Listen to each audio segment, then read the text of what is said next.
Hello friends, welcome to this YouTube channel. मैं अजय श्रीवास्तव आज एक बार फिर अपनी इस नई वीडियो को लेकर। पिछली वीडियो में हमने पीएचपी में अरिथमेटिक ऑपरेटर्स के बारे में डिस्कस किया था। इस वीडियो में हम पीएचपी में बाकी सभी ऑपरेटर्स के बारे में डिस्कस करेंगे। So without wasting time let's come to the topic.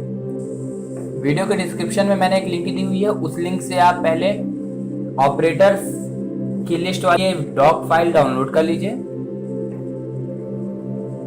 हमने अरिथमेटिक ऑपरेटर के बारे में डिस्कस कर लिया, इससे हम सीधे असाइनमेंट ऑपरेटर से डिस्कस करते हैं।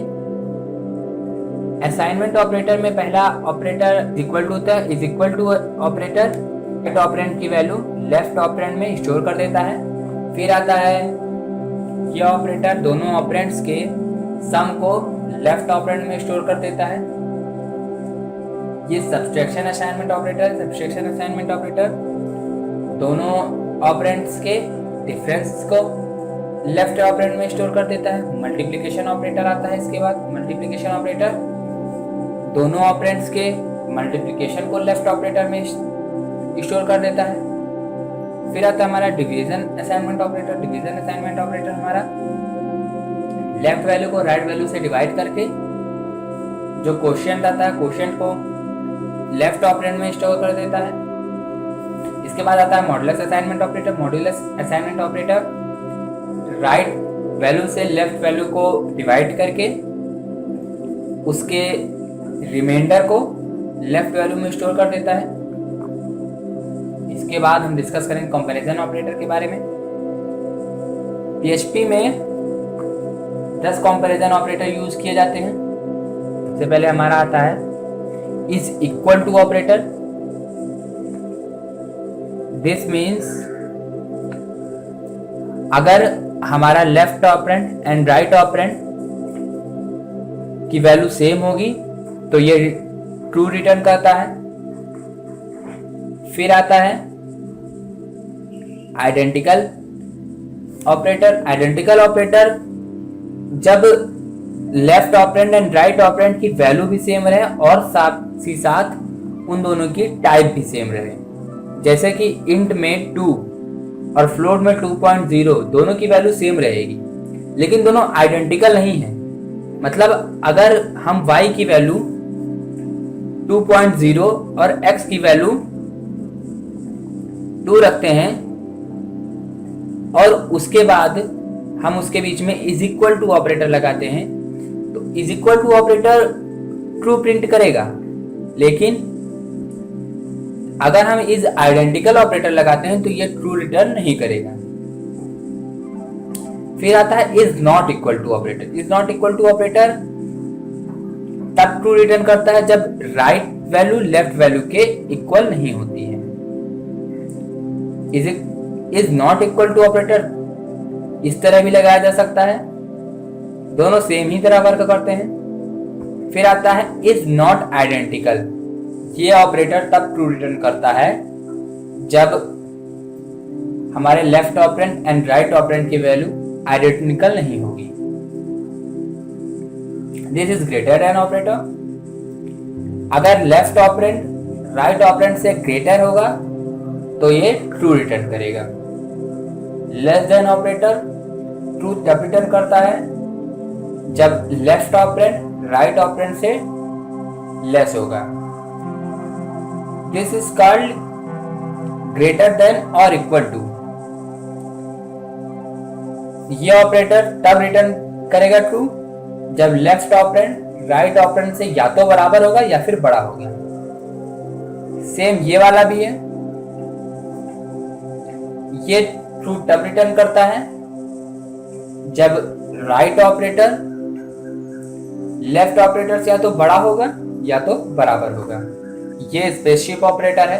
ये एक इंटीजर वैल्यू रिटर्न करता है जो या तो 0 से छोटी होगी या 0 के बराबर होगी या 0 से बड़ी होगी। इसकी वैल्यू x और y के कंपैरिजन पर डिपेंड करती है।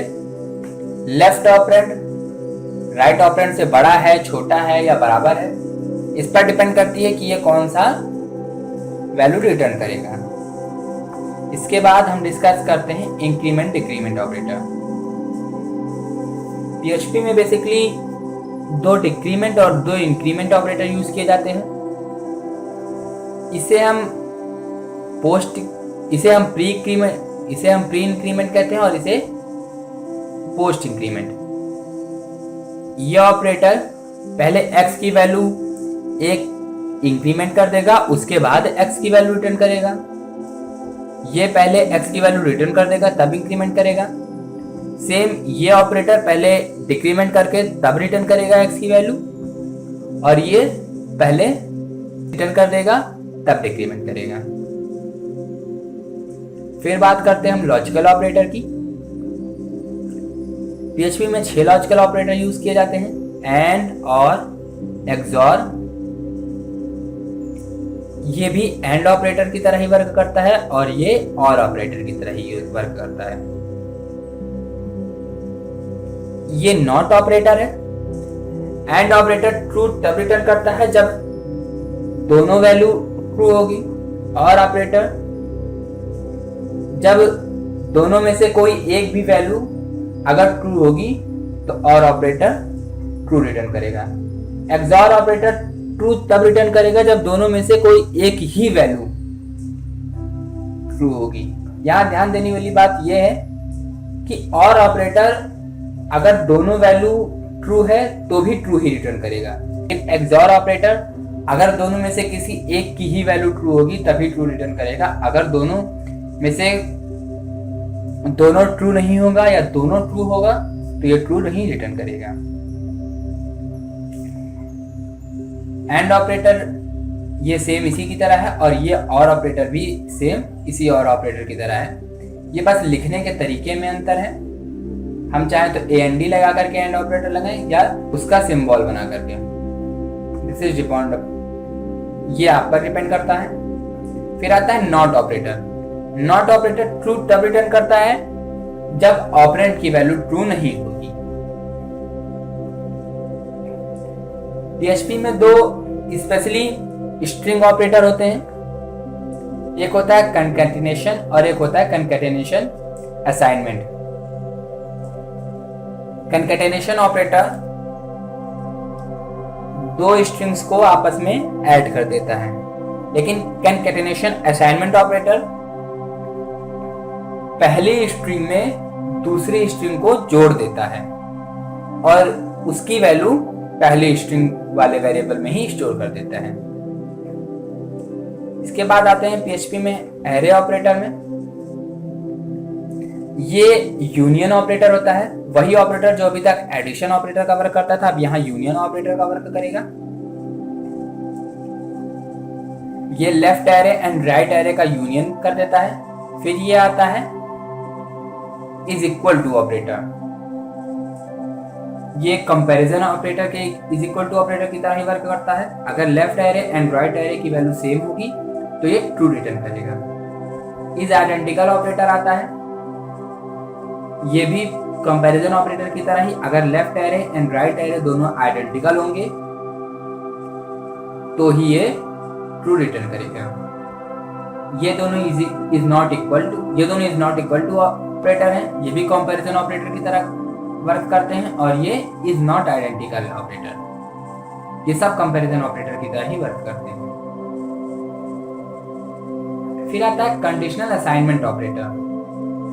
कंडीशनल असाइनमेंट ऑपरेटर कंडीशन के अकॉर्डिंग वैल्यू असाइन करने के लिए यूज किए जाते हैं। ये टर्नरी ऑपरेटर है और ये नल कोलेसिंग ऑपरेटर है। वीडियो में बस इतना ही। नेक्स्ट वीडियो में हम इसके आगे डिस्कस करेंगे।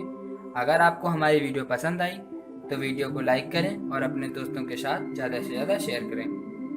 अगर आपने अब तक हमारे चैनल को सब्सक्राइब नहीं किया है तो हमारे चैनल को सब्सक्राइब करें और बेल आइकन को प्रेस करें ताकि हमारी रेगुलर अपडेट्स आपको मिलती रहें। Thank you.